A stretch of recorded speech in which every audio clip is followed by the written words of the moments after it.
Jenny McCarthy Show. Oh!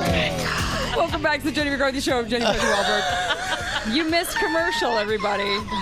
Josh Wolf is crying. What the hell? What? That was the big change, huh? Okay.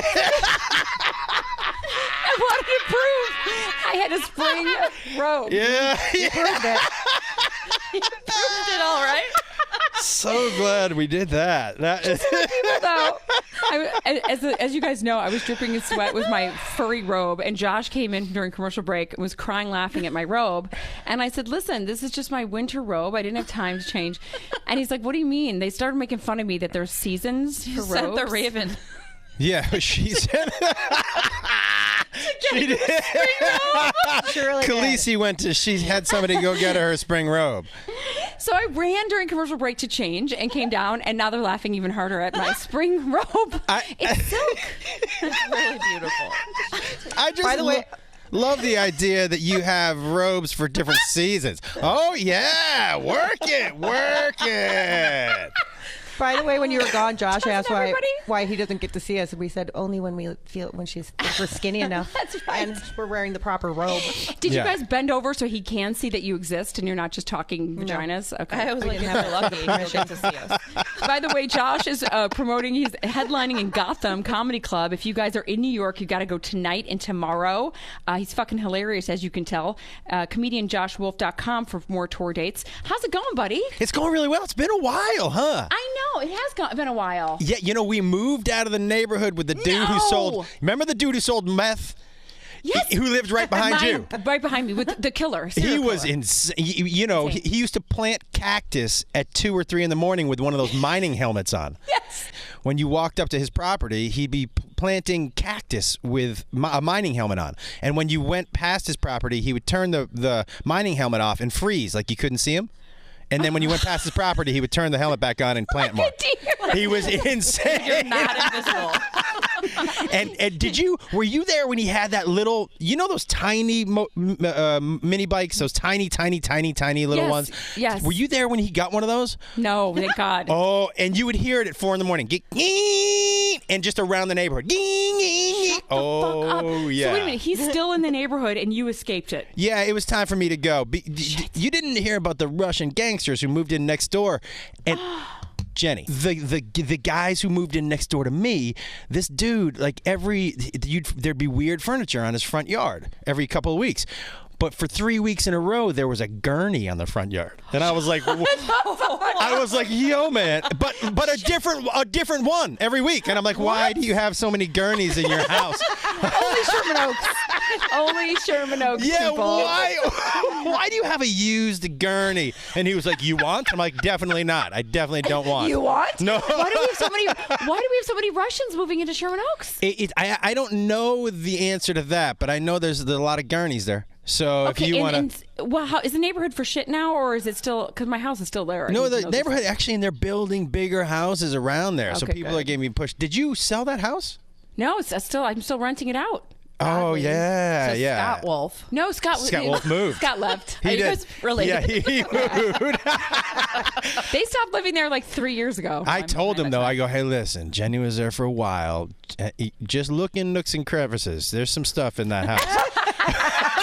Just like us, we do that now. Yeah, I was like, you know what? I've been up late, and sometimes you hide stuff, and you're like, hey, nobody will ever find it there. I guarantee there's shit hiding there. 100% there is. In fact, I think between the mattresses, there might be something. And your gurney. Yeah. Yeah, people, you know what's funny is that, so, Jenny, you know, Mike, how old is your son? He's going to be 16 next month. You know, Jacob turned 21. Oh, my God. Fuck. He turned You 20. gotta be kidding me. He turned 21, which is bananas, right? I know. I remember he was like to my belly button. Yeah, but he turned 21. And by the way, there's a lot of different, you know, I ran into him in my weed store. Oh, no. It was so. Oh, so I walk funny. in and I go, hey, man. And he goes, oh, hey. I go, what are you doing here? He goes, I think the same thing you're doing here, right? Oh, my God. And I said, and then he went to put his wallet away. I go, what are you doing? He goes, well, you're here. You're buying, right? I go, no, dude, that's not. Way. I told him, I go, this isn't your Little League game, man. We're not in Baskin and Robbins. I'm not buying you 3 scoops of OG Kush, motherfucker. That's not how this works. How do you even deal with something like that? It's insanity. It's insanity. Well, Jenny, I mean, you know, It's legal oldest, now, so. my oldest son is getting deployed in 2 weeks. Shut up. So my oldest son is in the Army. He's already my been to God. Afghanistan and back. God bless him. That is the craziest part. I can't imagine. No, everyone that has their child that serves our country, God bless them. And I don't know how you do it, because I would be on my son's ankles, and he'd have to drag me with him. I'm going to tell you. it. I'm going to give you. This is about as real a moment I've ever had as a parent. Right. So as a parent, the unspoken rule with your kids is, I'm going to keep you safe. That's the unspoken rule. Sure. That's right. That's the unspoken bond and deal you make with them, is that, look, I am going to keep you safe. That's my job. So when he goes to Afghanistan, it's the first time that is out of my control, and I'm freaking out. And I remember I was Skyping with him, and he said something to me that was so real. He said, so I was freaking out a little bit, and he said to me, I'm going to stop you right here. And he was about 3 weeks in or so. And to paraphrase him, he basically said, I can't have you freaking out. If you freak out, I'm going to stop Skyping you. And I said, why? And he said, you understand, I freak out every day. I'm trying to stay alive. So if I have to call and calm you down, I'm just going to stop calling you. He said, so even if you have to fake it, you better start faking it, because I can't be here to calm you down. Right. You have to calm me down. And Jenny, it was crazy, because all the worries we have as parents, right? Yes. All the worries we have as parents, I was not allowed. To the one person that I had so many questions, the only person who can answer him was him. Yeah. And I had And to you go couldn't go around to and him. find other people who were veterans I had a buddy of mine who served, who actually he just retired, but he had been in for 20 years. He went to Afghanistan to his base to calm my nerves for me. When he got back, Holy he was like, shit. took a picture with him, sent it to me. He was like, everything's cool. And he kind of told me, Josh. but Jenny, it's such a crazy thing. When they get out of your reach, when they Right. are no longer, when Mama Bear no longer has her arms around them, it's hard enough. But when they're in a place like that, it's. Forget it. Yeah. Because I'm just thinking about him having his driver's license next month. Right. And then I have to surrender control. Like, Yes. I have to rely on God and the universe to put a bubble around his car and make sure no one comes out of somewhere and hits him. And it's like out of my control. But because forget.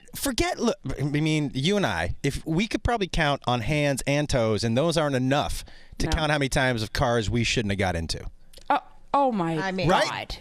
Right? Yes. And been hit and ran Yes. before. Yeah. Right. So When I was a teenager. You know, so like, not he got only hit and just took off. Yeah. Not only are you hoping that he keeps his head, but then there's the millions of other people you have to try to deal with too. Yes. It's just like, yeah. It's How do you survive those years? And you've done it now. I They're smoke both so much 21. weed. You know what I mean? I smoke so much weed. It just calms things down a little bit. Meanwhile, Josh, how old are you? I'm 190 years old. I was like, did you have him when you were 30? I know, I'm right? I'm 190 years old. You and, do look awfully young, Yes. I must say. you know what? I've been weed. holding it together for as long as I can. Are you dyeing your beard? Because I don't get why you're still. I do put a little color in my beard, but not too much. There's a little salt and pepper in there. But I still, for whatever reason, my dad had abs when he was 60. Wow. So I still have those, and it just seems to have. How old are you, by the way? I'm 48 years old. Jesus. It's not fair. It's not fair. You're not aging It's at all. just men just get better looking. You know, It's just a we're fucking just nightmare. talking about this because I saw Paul Stanley in the lobby.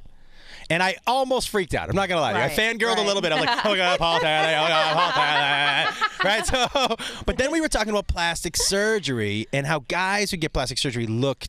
It looks Crazy. weird on men. It does. But doesn't look terrible on Paul Stanley. But then we started to talk about how guys are we're allowed to age. So when I put gray in my beard or when I get older, people are like, you look distinguished. But if my wife went gray, they'd be like, look at that old bitch. You know what I mean? It's so sad because It's even guys crazy. with lines on their face, they look like the Marlboro Man. You look like you've got some wisdom. Girls just just look enough. cracky Listen, and dry. somebody's been fucking Keith Richards for a long time. Do you know what I mean? For a long time. And those cracks in his face, those aren't new. Those aren't new. Right. By the way, do you think in a weird way Keith Richards and Mick Jagger just switched places? Because Mick for a long time was like, Keith, you look terrible. And now you're like, nah, Keith doesn't look that bad. He kind of caught up with him and passed him. Do you know what I mean? Holy fucking right. Now you look at him, you're like, Keith looks better than Mick? Well, you never thought you'd say that? Never thought I'd say that. 20 years... Yeah. Exactly. And not one goddamn injection or anything in those motherfuckers' faces. No. They don't give a shit. Just pussy, left, and right. I don't give a fucking shit. Listen, Mick Jagger, why would he get an injection? What does he need? No. Do you know what I mean? Like, Yep. Keith Richards... But Keith Richards has looked 90 But for let me ask you 30 something. years. Do we think that 20-year-olds are that they're still pulling 20-year-olds? 100%. 100%. I mean, Mick Jagger it's is. in Page Six all the time. Yeah.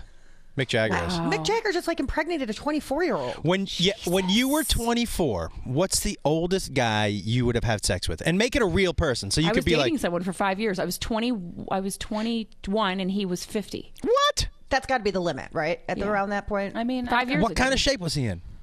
He looked like Calvin Klein. He was in shape. He was in good shape. But- he had like a six-pack and stuff. And 50. So what did you guys talk about? Like, that's my big thing.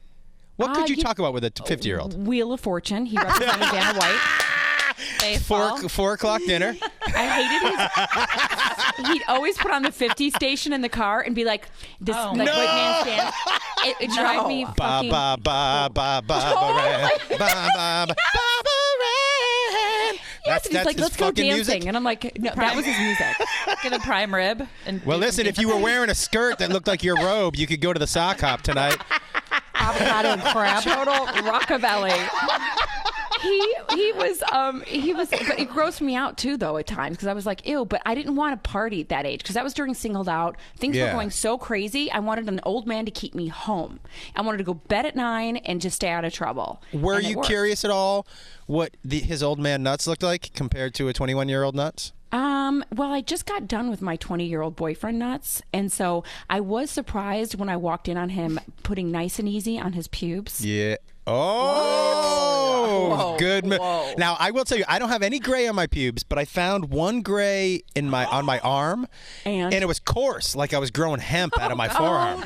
It was really weird. I'm like, what are we making rope out of this motherfucker? Like, what are we doing? Oh, that is weird. It was so much thicker than anything. But so I think about saved it. this. I put it in my drawer. Oh, and my just in God. case. First What if I need to make a bag out of it or something? You know, I don't know. Yeah. It seems water resistant. I don't know. You're breaking my Botox right now. You're literally breaking my Botox. My girlfriend went gray in 8th grade, you guys. What? She's one of those, like, some people go gray young, like Steve Martin went young in his went gray in his 20s. She went gray in 8th grade, and so did her dad. She immediately dyed her hair black, but it was coarse. It was really, really like witchy. You know what I mean? Yeah, Witchy. witchy. So that's what I'm afraid of, and I'm sure everyone that's listening It's right now so has gray hair. creepy and gross. Yeah. Why does it We're get all so? just get disgusting pieces of meat, you know? I don't like, know, but again, men look okay. Okay. They look so much better even. They're even allowed to get like fat. Of course. They are. Thank you. Well, I mean, not you with that six pack. I will tell you, I'm waiting for Beth to give up. But Jenny, by the way, did you? If I can make a quick shameless plug for my wife. Yes. You know, she wrote and directed a movie that came out in January, and has just hit DVD and on demand. Let's plug the shit out of it. What is it? It's called Forever My Girl. It's a great romance movie. Like, if you like Nicholas Sparks movies, you know, it came out in January. It was made for $3.5. It made 16 or almost 17 in the theaters. Shut up. Nice. Oh yeah. It did great in the theaters. The soundtrack is amazing. I'm so happy for her. I love her. And she wrote and directed it herself, and Wow. it's such an amazing movie. And if, like I said, if you like a romance and you like a Nicholas Sparks movie, this is better than those. You've It's come so to the good. right audience for sure. Right? And it's called Forever Young. Forever My Girl. Forever My Girl. Close enough. And Forever My Girl. How about this? Half of the soundtrack is original music written by. There was a 17-year-old kid in our backyard, one of Jacob's friends, playing his guitar, and Beth and I were like, "What is that music?" And we went back there, and we were like, "Whose music is that?" He's like, "Mine." And that's the music that's on the soundtrack. Shut up. Oh, that's really fucking cool. Oh It's my God, great. that's so fucking cool. But that's So- LA for you. Yeah, but just some it's fucking talent. Dude, Keith it's Richards crazy. in the backyard. But it's a guy named Jackson O'Dell and Brett Boyett, and they made the music, and the music is so good. The original soundtrack, I'm telling you, is so good. And the lead, this guy named Alex Rowe, is dreamy as fuck. I mean, I'm just saying, he looks like a young Elvis. You crack me up. Will you please stop by more, please? Yeah, anytime now. Oh, are you based in Chicago? Based in Chicago. I still go back and forth, New York and Chicago, but I'm mainly here. I'm in Chicago a lot. I didn't know you were there. Yeah, I'm in the outskirts. Yeah. But still. In your robe. In my robe? That's where they put the people. Yeah. And exactly right. Check this out. I've got a huge hole in my. Do you get this holes in your crotch with these yoga pants? Yes, I gotta go. Jenny, I generally Josh Wolf, don't you guys, show everybody He's that. going to be headlining Gotham Comedy Club tonight and tomorrow night in New York City. Go to comedianjoshwolf.com for tour dates. Podcast Prince and the Wolf. Yeah, Check with it out. Freddie Prince Jr. Oh, I love that. Oh my God, it's amazing. He's so funny, Jenny. He's so funny. He's funnier. Like everybody knows you're funny, so that's an easy one. He's funny like you, but low key. You never know it. Fucking dry humor. I love that too. Yeah. Good. Well, then you got to invite me on your podcast. Anytime. You check out Josh Wolf tonight. Gotham. Thanks so much, Thanks, Josh Jenny. Wolf. I love you so much. Love you. Give my love to your wife. I will. Jenny McCarthy Show. Oh!